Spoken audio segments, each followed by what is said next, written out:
அண்மை செய்தியை பார்த்துக் கொண்டிருக்கிறோம்.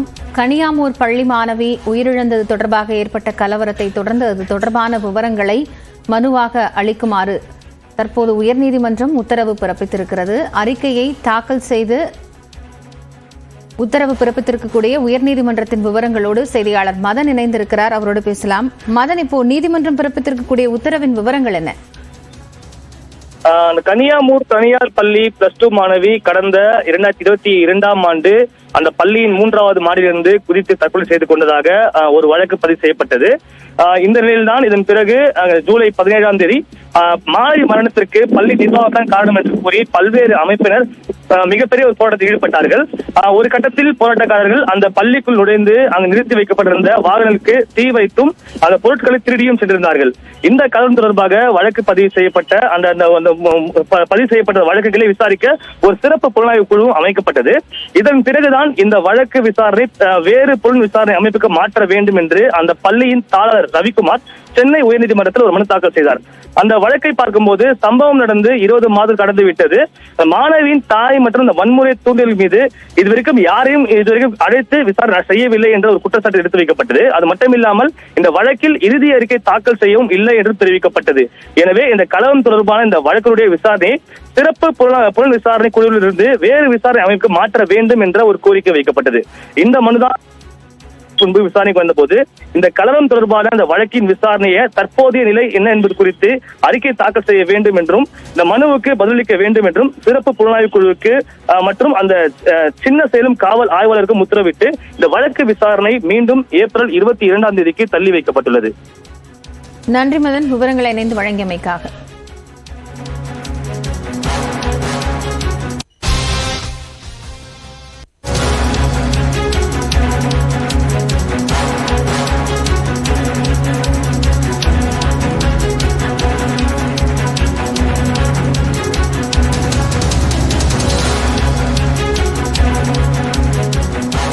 மேலும் ஒரு அண்மை செய்தியை பார்த்துக் கொண்டிருக்கிறோம். சென்னை ஆழ்வார்பேட்டை கேளிக்கை விடுதியில் அதிக ஒலியுடன் பாடல்கள் ஒலிக்கப்பட்டதால் கட்டடம் அதிர்ந்து விபத்து ஏற்பட்டதாக தற்போதைய தகவல் கிடைத்திருக்கிறது.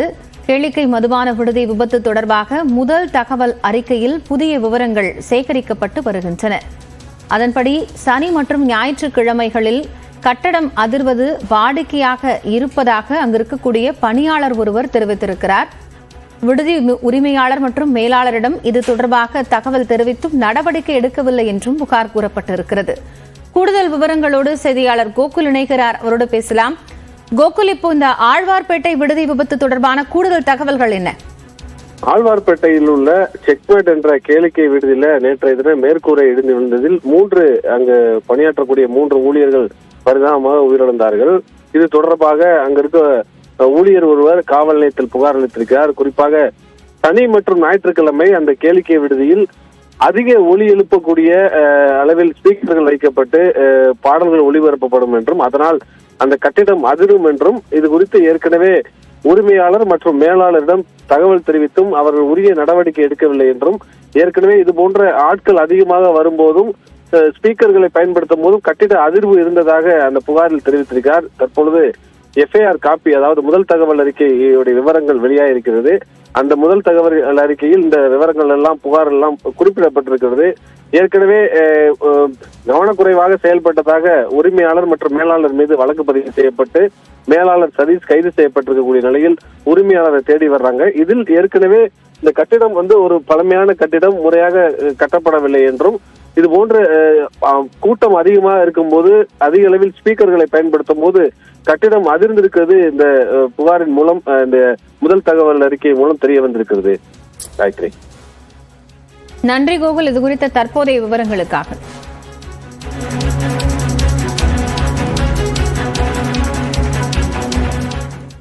தொடர்ந்து 1 நிமிட செய்திகளை பார்க்கலாம்.